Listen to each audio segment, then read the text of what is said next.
नए खबरों से अपडेट रहने के लिए डाउनलोड करें ट्राइबल इंडिया टीवी ऐप। प्रधानमंत्री नरेंद्र मोदी, केंद्रीय गृह मंत्री अमित शाह, रक्षा मंत्री राजनाथ सिंह और सड़क परिवहन एवं राजमार्ग मंत्री नितिन गडकरी समेत सत्तारूढ़ भारतीय जनता पार्टी के तमाम शीर्ष नेताओं ने वर्ष 2021-22 के केंद्रीय बजट की प्रशंसा करते हुए उसे प्रत्येक मोर्चे पर शानदार करार दिया है। पीएम मोदी ने बजट पर प्रतिक्रिया देते हुए कहा कि यह असाधारण परिस्थितियों में पेश किया गया बजट है, जिसमें यथार्थ का एहसास और विकास का विश्वास भी है। हमने विकास के लिए नए अवसरों को व्यापक बनाने, युवाओं के लिए नई संभावनाओं के द्वार खोलने, मानव संसाधन को नई ऊंचाई देने, नए क्षेत्रों में ढांचागत विकास करने, तकनीक को अपनाने और नए सुधारों को लाने का प्रयास किया है। उन्होंने कहा कि बजट में कृषि क्षेत्र पर जोर दिया गया है और यह आत्मविश्वास को बढ़ाने वाला है। यह बजट व्यक्तियों, निवेशकों, उद्योग और ढांचागत क्षेत्र में कई सकारात्मक बदलाव लाएगा। इससे लोगों की प्रगति होगी और सभी क्षेत्रों का विकास होगा। उन्होंने बजट को लोगों के जीवन में बदलाव लाने वाला बताते हुए कहा कि कोरोना संकट ने पूरी दुनिया को हिला कर रख दिया था। ऐसी परिस्थिति में यह बजट पेश किया गया है। वहीं मुख्यमंत्री हेमंत सोरेन ने कहा कि केंद्रीय आम बजट गरीब विरोधी है। इस बजट में नौकरी पेशा वालों को भी राहत नहीं है। बजट में आत्मनिर्भर भारत का जो दावा किया जा रहा है वह दरअसल आत्मा बेचो भारत के दावे जैसा है। मुख्यमंत्री ने कहा कि केंद्रीय बजट में गरीबों की कोई चिंता नहीं की गई है। बजट में गरीबों की मनरेगा समेत अन्य योजनाओं में कोई बदलाव नहीं किया गया है। देखिए, बजट में जो मुझे पता चला है कि अब नौकरी पेशा वालों की भी खैर नहीं, अब डिविडेंड में भी शायद हिस्सेदारी सरकार लेने की तैयारी कर रही है। पेट्रोल डीजल में तो शेष बढ़ ही गया, 4 रुपए तक बढ़ गए। गरीबों का जो मनरेगा है उसमें तो कोई बदलाव नहीं। आत्मनिर्भर भारत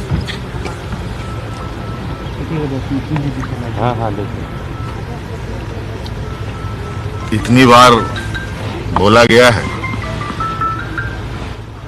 कि अब वो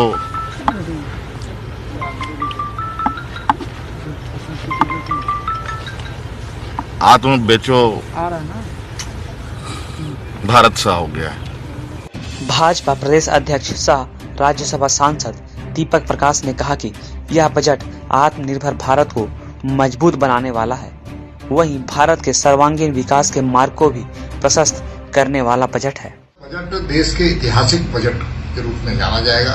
विपरीत परिस्थिति में सकारात्मक बजट, आम लोगों के लिए बजट, देश के हित के लिए बजट, समावेशी विकास के लिए बजट, और हम कह सकते हैं इससे समाज के आर्थिक उत्थान में कई अवसर, चाहे वो मैन्युफैक्चर सेक्टर हो, चाहे सर्विस सेक्टर हो, और हम कह सकते हैं कि हेल्थ सेक्टर, एग्रीकल्चर सेक्टर, सभी क्षेत्रों में इस बजट में विशेष रूप से ध्यान दिया गया।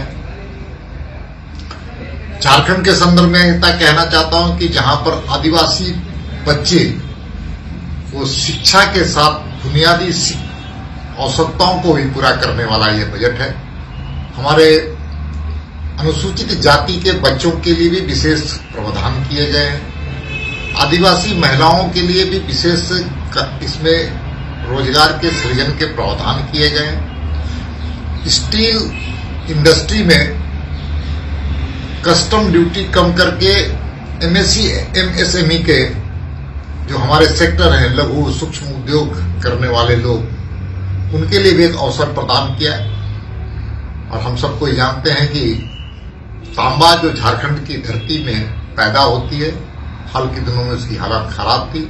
तांबे में भी कस्टम ड्यूटी को कम करके तांबे उद्योग के लिए एक नए अवसर देने का काम किया। इसलिए झारखंड के क्षेत्र के लिए, देश के हित के लिए बहुत ही सुनहरा बजट है और इसकी प्रशंसा पूरे देश की एक एक व्यक्ति कर रहे हैं। वहीं आजसू सुप्रीमो सुदेश महतो ने ट्वीट कर कहा कि बजट में कई बड़े ऐलान देश को समावेशी विकास की ओर ले जाएगा। कोरोना महामारी के चलते दबाव में पड़ी अर्थव्यवस्था को पटरी पर लाने और रोजगार की मुश्किलें कम करने के लिए भी बजट में कई कोशिशें शामिल हैं। स्वास्थ्य और इंफ्रास्ट्रक्चर के क्षेत्र में विशेष ध्यान दिया जाना सराहनीय है। सारे खबरों से अपडेट रहने के लिए आप हमारे फेसबुक पेज को लाइक और फॉलो करना ना भूलें। साथ ही साथ आप हमारे यूट्यूब चैनल को सब्सक्राइब करें और आप हमें इंस्टाग्राम पे फॉलो भी कर सकते हैं। और भी खबरों से अपडेट रहने के लिए आप विजिट करें www.tribalindiatv.com।